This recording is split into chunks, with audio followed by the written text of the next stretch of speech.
Hey everybody, my name is Eric. I'm Takandra. And welcome to our channel. In today's video, we want to tell you guys a little bit about our story as teenage parents. So we're going to be focusing on then and now, 17 years later.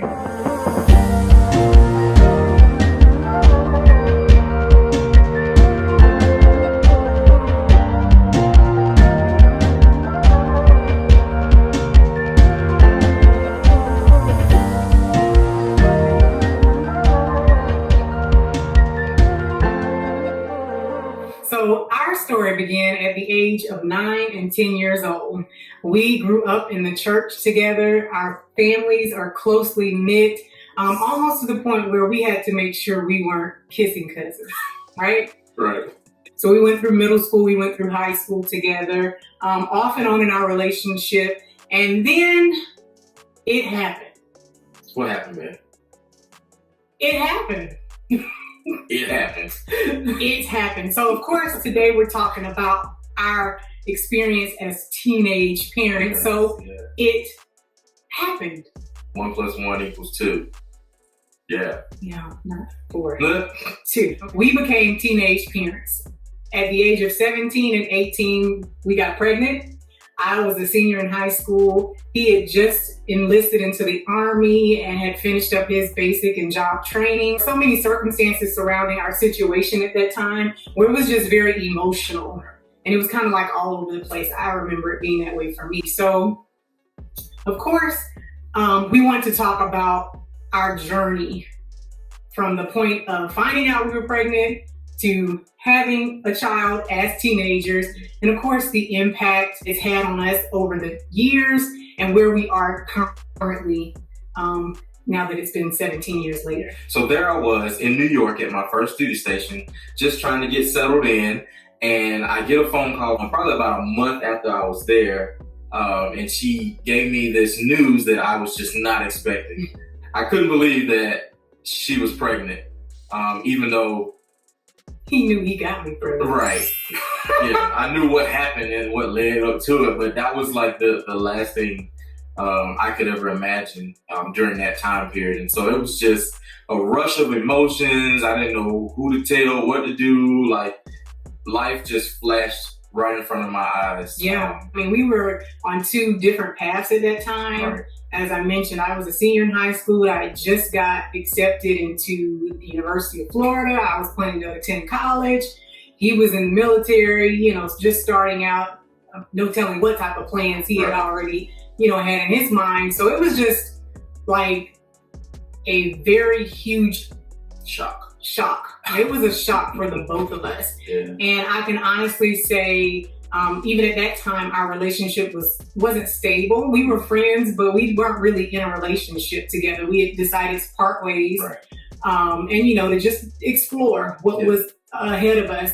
And then this happened. So, of course, I was emotionally, I was an emotional wreck. Right. I was kind of all over the place, just uncertain about my future, uncertain about being a mom, and crushed because, one, I had done something that I knew my mom hoped and prayed I wouldn't do. Right. So for me, that was like the kicker. That was the bomb. It was like, dang, I've repeated the same thing my mom did. My mom got pregnant when she was 16 years old. And it it did hurt her. It crushed her spirit when she had to find out that I was pregnant.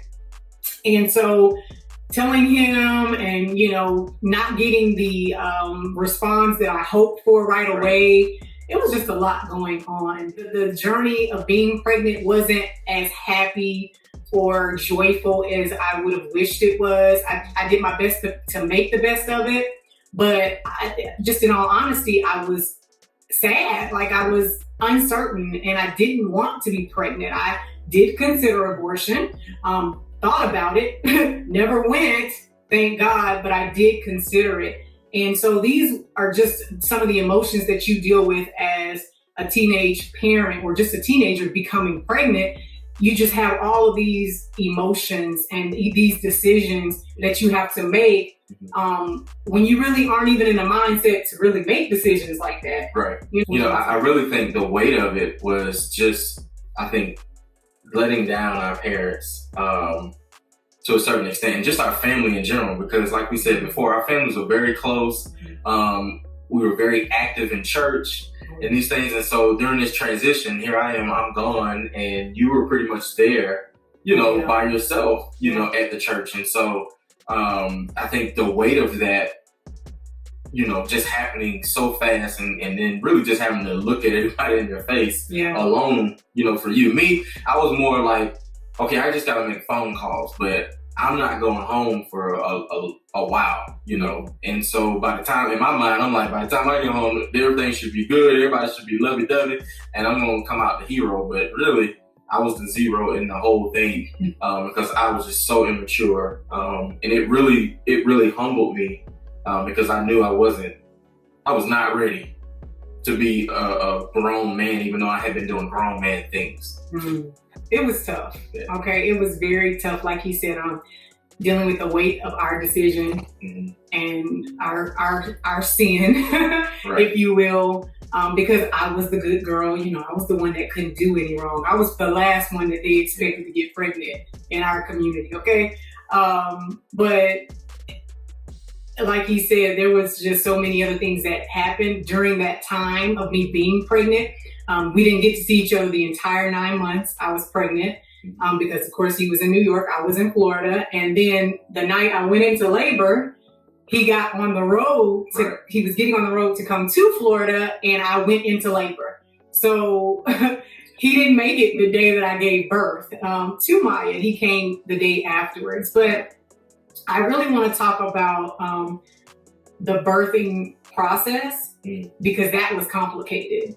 And for those of you who, are just hearing this story for the first time, when I gave birth to our daughter, I had complications. So I hemorrhaged on the table, which means I bled out profusely. And it got to the point where the doctors had to make a decision as to whether they would take my womb or my life would just be gone, And I just remember hearing the doctor say, we may have to do an emergency hysterectomy. And I said, no.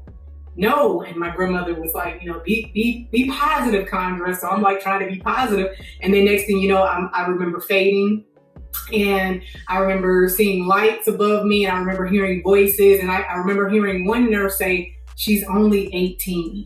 And after that, I don't remember anything else. I just felt tugging in my stomach. And hours later, I woke up in a room surrounded by a whole bunch of people. Maya came out perfectly fine. Now, had they not gotten her out when they did outside of my birth canal, she would have suffocated because she was covered in blood. When babies are born, they're usually born covered in what you call like a vernix. It's like a cheesy substance, but she was covered in blood. So I'm grateful to God that she was able to come out when she did in spite of the complications. I want you to share what the reality was like for you when you got there the next day and you saw Maya for the first time.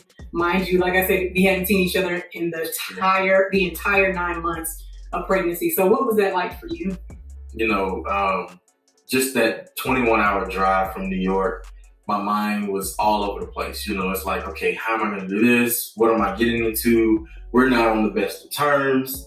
I was just I was full of excitement. And then I remember your mom called me, and I was probably about, I don't know, maybe 8 or 9 hours away. And she said, well, Eric, Condra's getting ready to go in and have a procedure, and the baby's fine, but just pray for her. And so at that moment, I'm like, are you going to make it? Like, your mom really didn't go into details, at the time. And so my foot got heavier and I started driving faster. And it just seemed like the faster I drove, the further away it felt. And so my stomach was just all over the place. But I remember that morning when I got there, all I could do was I wanted to, one, make sure you were okay. But I was ready to see Amaya. And when I laid eyes on her, it was like her eyes just grabbed my eyes. You know what I mean? And like I looked her in her face, and the reality for me finally set in. Like, she's here. This is you. This is a part of you. And what you've been waiting for has arrived. Mm-hmm. And I just knew at that moment, like, I would never be the same because I now had a responsibility to be her father. And to be who she needed in her life moving forward. it was such a bittersweet moment for me because I desired for you to just, fall in love and just be there the entire time.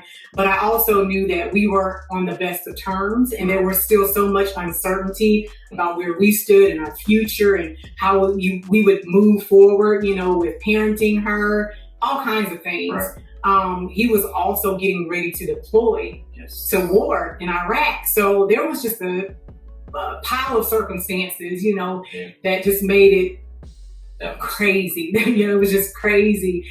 So we went home, we ended up leaving the hospital, and he went home with me and Maya to my parents' house, and he was very helpful the entire time. I was able to get some much needed rest and recover from my procedure. And of course we had our moments where, I don't know if you remember when I asked you about us and it kind of just blew up. I asked him what our status was, why was he there? Right. And what did it mean with him being there about us?